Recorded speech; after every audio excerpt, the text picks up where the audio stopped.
మీకన్నా ముందు ఆ ప్రభుత్వంలో మంత్రులుగా పనిచేసిన వాళ్ళు పార్టీ నుంచి బయటకు వచ్చారు, తీవ్రమైన విమర్శలు చేశారు. చాలామంది మంత్రులు వచ్చారు, మీకు కూడా తెలుసు. ఎంపీలు ఎమ్మెల్యేలు రిజైన్ చేశారు. సో వీళ్ళందరూ చెప్తున్నది ఒకటే, మీరు చెప్పిన పాయింటే. ఆ పార్టీలో అంతర్గతంగా ఉన్న లోపాల వల్ల, అంటే జగన్మోహన్ రెడ్డి గారు మంచివాడే కానీ ఆ చుట్టుపక్కల ఉన్న వ్యక్తుల వల్లే మేమంతా నష్టపోయామని ప్రతి ఒక్కళ్ళు కూడా విమర్శ చేశారు. ఇంకా మీతో పాటు ఇంకా ఎవరైనా బయటకు వచ్చే అవకాశం ఉందా పార్టీ నుంచి? అది నాకు తెలియదు సార్ అశోక్ గారు, నిజంగా తెలీదు. ఇది నా స్వంత నిర్ణయం. కొందరు నా చుట్టుపక్కల మిత్రులు బంధువులు కూడా నీకు మళ్ళా గొప్ప అవకాశం వస్తుంది, పార్టీ అధికారంలోకి వస్తుందని చెప్తే నేను తీసుకున్న ఈ నిర్ణయానికి పూర్తిగా బాధ్యత నాదే. జరిగే కాలం వెనక్కి రాదు. నరేంద్ర మోడీ గారు ఇప్పుడు చేస్తున్న మంచి పనుల గురించి 4 మంచి మాటలు మాట్లాడాలంటే ఈ పార్టీలో ఉంటే అది సాధ్యం కాదు. ముఖ్యంగా కేంద్ర ప్రభుత్వ పాలసీల గురించి నేను ప్రచారంగా ముందుకెళ్తా. తర్వాత పార్టీ ఇచ్చే పదవులు అవి ఏమైనా కావచ్చు. ఒక కార్యకర్తలా పోయి జాయిన్ అవుతా అంటే చాలామంది భయపెట్టారు సార్. నువ్వు మళ్ళీ ఎల్కేజీ నుంచి చదువుతావా, కాంగ్రెస్లో ఉన్నావు, హై స్కూల్ దాకా వచ్చావు, ఆడ నుంచి ఇక్కడికి వచ్చావు, కాలేజీకి వచ్చావు, తర్వాత ఇప్పుడు మళ్ళీ ఎల్కేజీ నుంచి చదువుతావు అంటే పర్వాలేదని చెప్పాను సార్. దేవుడు దయ తెలిస్తే పదవులు అవే వస్తాయి. పదవులు ఒక్కటే ప్రాతిపదిక కాదనుకుంటా.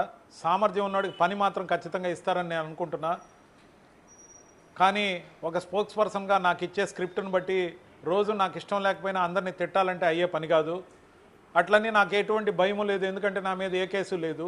మరి నేను ఎందుకు మారాననేది మీరే చెప్పండి. ఇప్పుడు పార్టీ మారటం వల్ల నాయకత్వం ఈ దేశానికి పనికొచ్చే పనులు చేయాలని మీరు పార్టీ మారటం వల్ల మీరు ఏ పార్టీని అయితే వదిలి వచ్చారో ఆ పార్టీకి తీవ్రమైన నష్టం, దాన్ని యాక్సెప్ట్ చేస్తాం. అలాగే మీరు ఏ పార్టీలో అయితే చేరారో ఆ బీజేపీకి ఈరోజు ఒక కొత్త గొంతుక చేరింది, ఒక బలమైన గొంతుకు చేరింది. అది బీజేపీకి, అంటే నరేంద్ర మోడీ గారి ఆధ్వర్యంలో నడుస్తున్న ఆ పార్టీకి ఎంతో బలం. దాన్ని అందరూ కూడా యాక్సెప్ట్ చేస్తారు. రవిచంద్ర రెడ్డి గారు వచ్చి పార్టీలో చేరారు అంటే ఖచ్చితంగా ఆ పార్టీ మిమ్మల్ని ఆహ్వానిస్తుంది, మిమ్మల్ని గౌరవిస్తుంది. అయితే ఇక్కడ నేనేమంటానంటే, మీరు వదిలి వచ్చేసిన వైఎస్ఆర్ కాంగ్రెస్ పార్టీ నేతలు ప్రధానంగా ఈరోజు చాలామంది బయటకు వస్తున్న వాళ్ళందరినీ అనే మాట ఏంటంటే, అవకాశవాదంతో పార్టీ నుంచి బయటకు వచ్చారు. వైఎస్ఆర్ కాంగ్రెస్ పార్టీ మళ్ళీ అధికారంలోకి వచ్చి ఉంటే వీళ్ళందరూ బయటకు వెళ్ళేవాళ్ళ అని. మరి రవిచంద్ర రెడ్డి గారు వైఎస్ఆర్ కాంగ్రెస్ పార్టీ అధికారంలో ఉండుంటే ఇప్పుడు బయటకు వచ్చేవారా? సార్ మంచి మాట అడిగారు సార్. పాస్ అయిన స్టూడెంట్ది ఒక లెక్క, ఫెయిల్ అయిన స్టూడెంట్ది ఒక లెక్క. పాస్ అయిన స్టూడెంట్ పైకి నెక్స్ట్ క్లాస్కి వెళ్తాడు, అదే ఉద్యోగం అయితే ప్రమోషన్లోకి వెళ్తాడు. అదే ఫెయిల్ అయిన స్టూడెంట్ చేయాల్సింది ఏంటి సార్? మనం ఎక్కడ తప్పు చేసాం, ఏ క్వశ్చన్ తప్పు రాసాం, ఏ ఫార్ములా ఎక్కడ వేయాల్సింది ఎక్కడ వేసాం, ఇది నిష్కర్షగా ఆత్మ పరిశీలన జరగాలి. హిపోక్రసీకి తావు ఉండకూడదు. ఇప్పుడు కూడా నేను గతంలో కొన్ని నెలల నుంచి చూస్తూ వస్తున్నా, ప్రతి ఒక్క రోజు కూడా జరుగుతున్న చర్చ అంతా స్కీములు ఇవ్వని ఈ ప్రభుత్వం జనాల వ్యతిరేకతకు గురవుతుంది, రాబోయే రోజుల్లో మనల్ని ప్రజలు గుర్తు చేసుకుంటారు, ఖచ్చితంగా మన ప్రభుత్వం కావాలని కోరుకుంటారని అనుకుంటున్నారే కానీ అది ఒక్కటే సరిపోదు. ఒక యాంటీ ఇంకంబెన్సీ నెగిటివ్ ప్రాపగాండా మాత్రమే సరిపోదు. మనలో పాజిటివ్ అంశాలు పెరగాలి, మనలో ఉన్న ముఖ్యమైన లోపాలు సరిదిద్దుకోవాలి, ముఖ్యంగా ఇంటి దొంగల భర్తం పట్టాలి. సార్ ఒక్కటే గుర్తుపెట్టుకోండి, ఒక ట్యాంక్కి నీళ్లు నింపుతారు సార్, మీరు కింద వాల్వ్ ఓపెన్ చేస్తారు, ఆ ట్యాంక్ ఎప్పటికైనా నిండుతుందా సార్? ఇంత మాత్రం అర్థం చేసుకోకుండా ఆ కింద వాల్ తిప్పి ఆ నీళ్లు వదిలేయడానికి కారణమైన వాళ్ళని ఏం చేయాలో ఆలోచించుకోవాలి కదా సార్. సార్ ఇప్పుడు జగన్మోహన్ రెడ్డి 90% క్యాడర్లో ఉన్న పూర్తి అభిప్రాయం, ఈ 90%ని ఓ 10 మంది కంట్రోల్ చేస్తున్నారు. ఓన్లీ 10 మెంబర్స్, ఆ టాప్ 10 మెంబర్స్ అపరిమితమైన ధనవంతులు, అనేక ఆరోపణల్లో ఉన్నారు. ఈ టాప్ 10 మెంబర్సే ఎందుకు? మరి టాప్ 10 మెంబర్సే ప్రతిపక్షంలోనూ వాళ్లే, అధికార పక్షంలోనూ వాళ్లే, తిరిగి అధికారంలోకి వస్తేనూ వాళ్లే. మిగతా వాళ్ళు ఎప్పుడు సార్ బాగుపడతారు? అంటే పనోళ్ళుగానే ఉండాలి. మరి మిగతా నేను చెప్పదలుచుకోలేదు, మీకు అర్థమైపోయింది. అర్థమైంది. అంటే మీరు ఆ 10 మంది అని చెప్తున్నారు, మీరు చెప్తున్న ఆ బూజు, మీరు చెప్పిన ఆ కోవర్ట్లు, ఆ 10 మంది ఇంటి దొంగలు, ఆ 10 మంది ఇంటి దొంగలు సార్. ఒక 10 నిమిషాలు మీరు కాన్సన్ట్రేట్ చేస్తే సార్, 10 నిమిషాలు కాన్సన్ట్రేట్ చేస్తే ఆ 10 పేర్లు మీ కళ్ళ ముందు కనబడతాయి. వీళ్ళే పెత్తందారులు. ఓకే, పేదలకి పెత్తందారులకి యుద్ధం అని చెప్పారు. పెత్తందారులు 10 మంది మీ చుట్టూ ఉన్నారు. ఓకే, అంటే బేసిక్గా జగన్మోహన్ రెడ్డి ఓడిపోవటానికి వైఎస్ఆర్ కాంగ్రెస్ పార్టీ అధికారం కోల్పోవటానికి ప్రధాన కారణం కొన్ని అంశాలు చెప్తుంటారు. ఒకటి, ఉచితంగా అకౌంట్లో డబ్బులు వేసాను, బట్టలు నొక్కాను అని చెప్పుకుంటూ కనీస డెవలప్మెంట్ని మర్చిపోయారు అనేది ఫస్ట్ పాయింట్. రెండోది, నారా భువనేశ్వర్ గారిని అత్యంత దారుణంగా నీచంగా అసెంబ్లీలో మంత్రులు ఎమ్మెల్యేల చేత తిట్టించారు, అదొక కారణం. మూడోది, చంద్రబాబు నాయుడు అరెస్టు. ఆ అరెస్టు వల్లే సింపతి పెరిగి ఆ పార్టీ అధికారంలోకి వచ్చింది అనేది ఇంకొకటి. ఇక రాజధాని అంశం, ఉన్న రాజధానిని పూర్తి చేయాల్సింది పోయి 3 రాజధానుల ప్రతిపాదన తీసుకురావటం, ఇసుక పాలసీలు, లిక్కర్ పాలసీలు, వీటన్నిటి వల్ల వ్యతిరేకత వచ్చింది అని ప్రధానంగా మీరు చెప్తున్నట్టు 10 మంది ఇంటి దొంగలు అన్నట్టు ఓడిపోవటానికి 10 కారణాలు చెప్తూ ఉంటారు. సో ఆ నిర్ణయాలు తీసుకున్నప్పుడు మీలాంటి పెద్దలు పార్టీ అధినేతకి ఇది మనం చేస్తున్నది తప్పు అని ఏనాడన్నా చెప్పే ప్రయత్నం చేశారా? ఎవరు పోనిస్తారు సార్ పార్టీ అధినేత దగ్గరికి? నాకైతే ఎలక్షన్ తర్వాత అనేక సార్లు కలిసే అవకాశం దొరికింది. ఎలక్షన్కి ముందు నేను ఎన్నిసార్లు కలిసి ఉంటాను? 4-5 సార్లు కలిసి ఉంటాను. అప్పుడు ఎవరి మీదైనా ఏమన్నా చెప్పాలంటే వాళ్ళు పక్కనే ఉంటారు. ఎలా చెప్తారు సార్? అంటే ఇది ఎప్పుడైనా వచ్చిందా? పార్టీ నేతల మధ్య ఎప్పుడైనా డిస్కషన్ వచ్చిందా? కదలకుండా అక్కడనే కుర్చీ వేసుకొని కూర్చుంటే, మీరు కదలకుండా ఆయన పక్కన కాంక్రీట్ బెంచ్ లాగా ఒక కుర్చీ వేసుకొని కూర్చుంటే మీ మీద ఏదైనా చెప్పాలంటే ఎలా సార్ చెప్తారు? పోనీ మీ పార్టీ నేతల మధ్య డిస్కషన్ వచ్చేదా? అరే రే, ఒక మాజీ ముఖ్యమంత్రి సతీమణి ఎన్టీఆర్ కుమార్తెను పట్టుకుని అంత నీచంగా అసెంబ్లీలో మన వాళ్ళు మాట్లాడుతున్నారే, దీనివల్ల పార్టీలోకి నష్టం జరుగుతుందేమో అన్న డిస్కషన్ ఎప్పుడైనా వచ్చేదా రవిచంద్రారెడ్డి గారు? సార్, పోటీలు పడి ఎవరైతే ఎక్కువగా దూషించారో, ఆ రోజు చంద్రబాబు నాయుడు గారిని కావచ్చు, లేకపోతే పవన్ కళ్యాణ్ గారిని కావచ్చు, ఇంక్లూడింగ్ నేను కూడా కొన్ని పరుషమైన పదాలు వాడా. దానికి నేను సిగ్గుపడుతున్నా. ఎందుకంటే కొంత పార్టీ స్క్రిప్ట్ ఉంది. మీకు తెలుసో తెలీదో, పార్టీలో ప్రతి ఒక్కరికి కొంత స్క్రిప్ట్ ఉంటుంది. ఆలవగ్గా మాట్లాడే వాటిలో పార్టీని మెప్పించడం కోసం కొన్ని పదాలు మానించి కూడా దొరిని. నేను ఇప్పటి నుంచి అందరికీ పనికొచ్చే ఒక రాజకీయ నాయకుడిగా, ఒక అజాతశత్రువుగా, రాష్ట్రానికి కేంద్రానికి పనికొచ్చే అంశాలు మాత్రం మాట్లాడాలని ఈ నేషనల్ పార్టీలోకి రావడం జరిగింది. అధినాయకులను మెప్పించడం కోసం బూతులు మాట్లాడి అవే గొప్ప అనుకోవడం నాకు నచ్చలేదు. ఈరోజు కూడా నేను నేషనల్ స్పోక్స్ పర్సన్గా, కొంతమంది అనొచ్చు ఆయన్ని మేము నేషనల్ స్పోక్స్ పర్సన్గా ఉంచలేదు, నలుగురిలో నారాయణ ఒక స్పోక్స్ పర్సన్గా ఉంచామని. నాకు తప్ప ఆ పార్టీలో ఎవరికి ఐడి కార్డు లేదని చెప్పా. నా దగ్గర కార్డు ఉంది, జగన్మోహన్ రెడ్డి గారి సంతకంతో, మీ స్టూడియోలో చూపిస్తా, లేదంటే మెయిల్ చేస్తా. నేషనల్ అఫీషియల్ స్పోక్స్ పర్సన్ అని. నేషనల్ జనరల్ సెక్రటరీగా విజయసాయి రెడ్డి గారు, నేషనల్ అఫీషియల్ స్పోక్స్ పర్సన్గా నేషనల్ లెవెల్లో మేమిద్దరం మాత్రమే సభ్యులం వైఎస్ఆర్సీపీ మొత్తానికి. ఇది కాదనలేని సత్యం.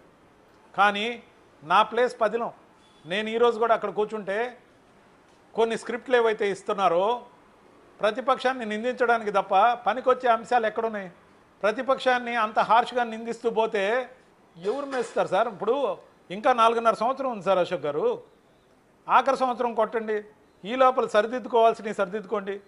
కేవలం నెగటివిటీని ప్రాతిపదికగా పార్టీని బతికించుకోవాలనుకుంటే ఎంతవరకు కరెక్టో ఆలోచించుకోండి. అంటే ఆనాడు అధికారంలో ఉన్నప్పుడు చంద్రబాబు గారిని కావచ్చు, పవన్ కళ్యాణ్ గారిని కావచ్చు, అది భువనేశ్వర్ గారిని కావచ్చు, లోకేష్ని కావచ్చు, ఇలా పార్టీలో ఉన్న ముఖ్యమైన నేతల్ని, 2 పార్టీలకు సంబంధించిన ముఖ్యమైన నేతల్ని తిట్టమని వాళ్లే స్క్రిప్ట్ ఇచ్చేవాళ్ళ? అది కూడా ఇంతలా కించపరుస్తూ, వ్యక్తిగతంగా దాడి చేస్తూ. అంటే నేను మిమ్మల్ని అడగట్లా, మీరు ఒకటి రెండు సార్లు మాట తూలితే తూలుండొచ్చు కానీ. Sir Ashok garu press మీట్లలో script లేకుండా మాట్లాడరు. కొంతమంది నాయకులు ఎవరైతే అసెంబ్లీలో మాట్లాడారో వాళ్ళకు కూడా స్క్రిప్ట్లు ఖచ్చితంగా ఇచ్చారు. అవి బాగా ప్రిపేర్ అయ్యే మాట్లాడారు. కాదని చెప్పమనండి, వాళ్ళతో లైవ్కి దిగుతా. అది ఎవరైనా కావచ్చు వాళ్ళు. నేను అడుగుతున్నా, ప్రతి మనిషిలో కొంత సంస్కారం అనే ఒక యాంగిల్ ఉంటుంది. మరి అసెంబ్లీలో ఆ విధంగా మాట్లాడుతున్నప్పుడు దాన్ని మనమే అదుపు చేయాలి. మనం అదుపు చేస్తే ఆ విధంగా మాట్లాడరు, ఇది మా నాయకుడికి నచ్చదని చెప్పి భయపడతారు. కానీ అసెంబ్లీలో అలా మాటలు, దూషణలు, దారుణమైన సంభాషణలు జరుగుతున్నప్పుడు ఏ రోజు జగన్మోహన్ రెడ్డి గారు ఆపనందుకు నాకు కూడా బాధ అనిపించింది. దాన్ని చూసి రెచ్చిపోయి ఒకరికన్నా ఒకరు పోటీ పడి మనకు మంత్రి పదవి రావాలంటే ఇంకా తిట్టాలని తిట్టారు. ఎంతవరకు కరెక్ట్? అంటే అది మీకు చేత కాలేదు కదా రవిచంద్రారెడ్డి గారు? అధినాయకుడిని ప్రసన్నం చేయటం కోసం ఎదుటి పార్టీలో ఇష్టం వచ్చినట్టు వ్యక్తిగతంగా దాడులు చేస్తుంటే మీరు కూడా మంత్రి అయ్యేవాళ్ళేమో కదా? మీరు కూడా మంత్రి అయ్యేవాళ్ళు. సార్, నేను మంత్రి అవ్వాల్సిన అవసరం గురించి నేను ఆలోచించలేదు, నేను కోరుకోలేదు కూడా. నాకు ఎమ్మెల్సీ ఇస్తారన్నారు, ఇవ్వలేదు. ఎమ్మెల్సీ ఇవ్వకుండా కులం కోణంలో రెడ్డినైనందుకు నన్ను పక్కన పెట్టారు. That's all. అలా కాదేమో, ఒకవేళ వాళ్ళు సాటిస్ఫై వాళ్ళు సాటిస్ఫై అయ్యేంతగా మీరు తిట్టలేదు అని. ఇద్దరు ఎస్సీలు కాదు సార్, ఇద్దరు ఎస్సీలని ఎమ్మెల్సీలుగా, ఒక ఎస్సీని 50 ఏళ్ళుగా ఎమ్మెల్యేగా ఉన్న నియోజకవర్గానికి ఎవరైనా ఇస్తారా? ఎవరు సార్? జయమంగళం వెంకటరమణ ఎప్పుడు వచ్చాడు సార్ పార్టీలోకి?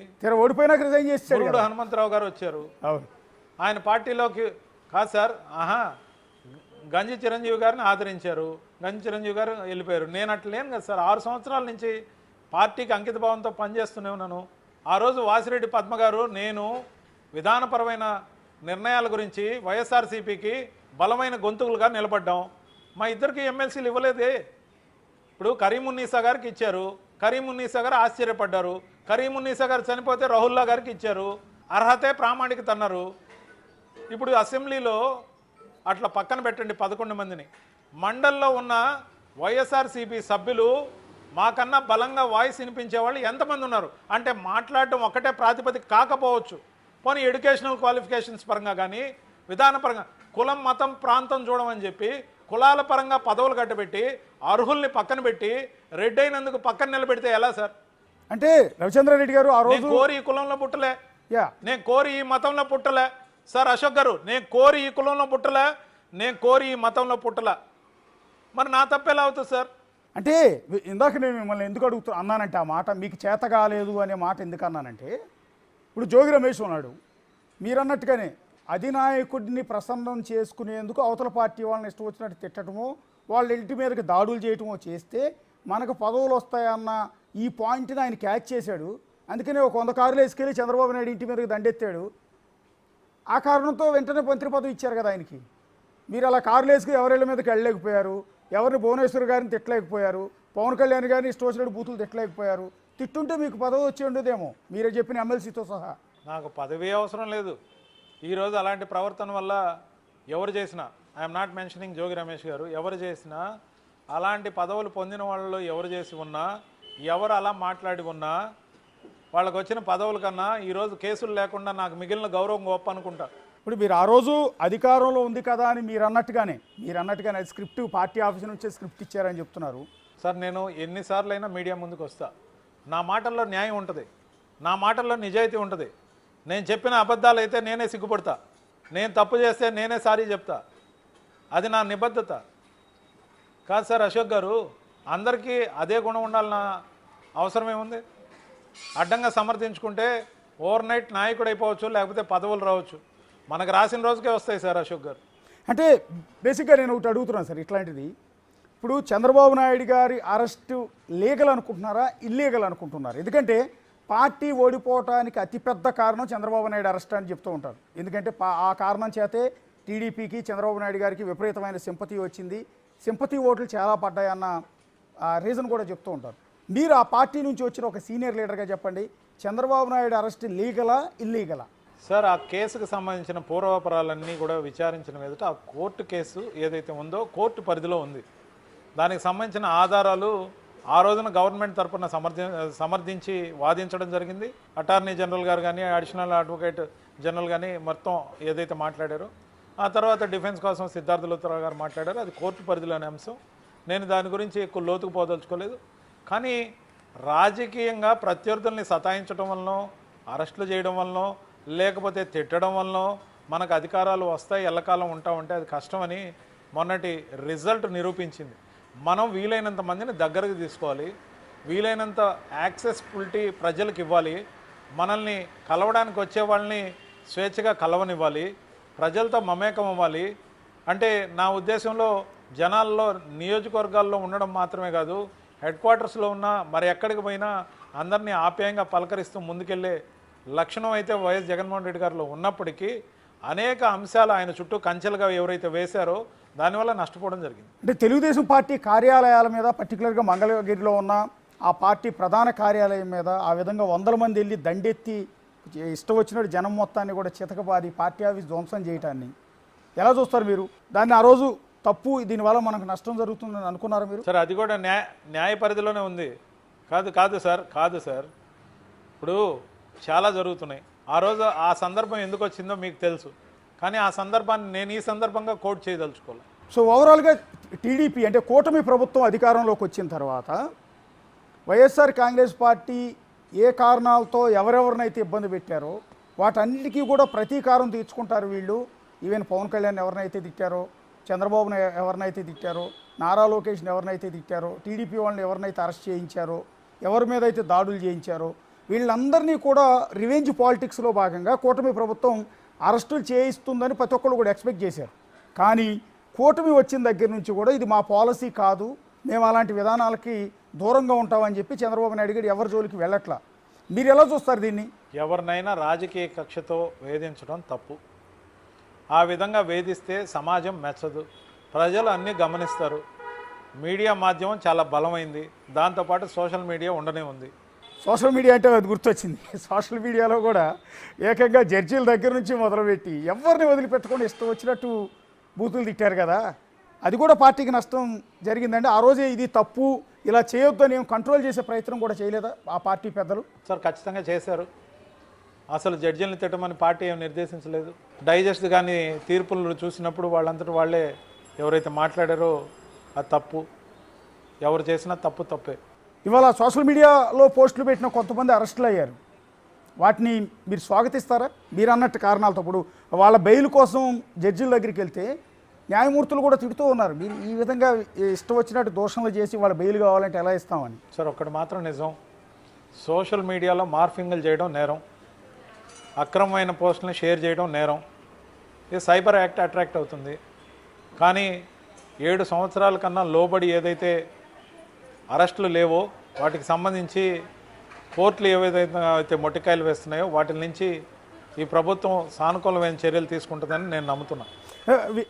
రవిచంద్ర రెడ్డి గారు, చివరిగా ఒక్క మాట, మీరు ఇందాక నుంచి ఒక మాట అన్నారు ఏంటంటే ఆయన చుట్టుపక్కల ఉన్న వాళ్ళు ఒక 10 మంది కలిసి పార్టీని ఈ రకమైన పరిస్థితికి తీసుకొచ్చారు, అలాగే ఆయనకి మాట్లాడే నా ఎస్సీలు నా బీసీలు అని ఆ స్క్రిప్ట్ లాంటివి రాసిచ్చి ఆయన్ని తప్పుదోవ పట్టించారు, ఆ స్క్రిప్ట్ని యాస్టీజ్గా ఆయన చదివారు అనేది మీరు చేసిన ఒక మాట. నేనేమంటానంటే ఓకే, ఆయన పక్కనున్న వ్యక్తులు రాసిచ్చారు, ఆయన తప్పుదోవ పట్టించారు అనుకుందాం. తప్పుదోవ పట్టడానికి ఆయన చిన్నపిల్లవాడు కాదు కదండి. ఒక పార్టీని పెట్టి ఒక 5 ఏళ్ల పాటు ప్రతిపక్షంలో ఉండి ఇంకో 5 ఏళ్ల పాటు అధికారంలో 151 సీట్లతో అధికారంలోకి వచ్చిన వ్యక్తి, అలాంటి వ్యక్తి తన పక్కనున్న వాళ్ళు తప్పుదోవ పట్టిస్తే తప్పుదోవ పట్టే పరిస్థితి ఉంటుందా అని. సార్ ఈ మధ్యకాలంలో ఒక ఫ్యాషన్ మనం చూసాం, కొన్ని ఏజెన్సీలని రిక్రూట్ చేసుకొని వాళ్ళు ఇచ్చే సూచనలు తీసుకున్నంత వరకు పర్వాలేదు, వాళ్ళు మేము చెప్పినట్టే చేయండి అని ఇన్సిస్ట్ చేస్తే అది ఏ సంస్థ మీకు ఇప్పటికి అర్థమైపోయింది, నేను దాన్ని కోట్ చేయదలుచుకున్నాను. వాళ్ళే కొంప ముంచారు, వాళ్ళే అభ్యర్థులు నిర్ణయించే స్థాయి తీసుకొచ్చుకున్నారు. వాళ్ళందరూ 30-35 ఏళ్ల లోపు పిల్లలు sir. They may be IIT graduates or in mass communications or somewhere.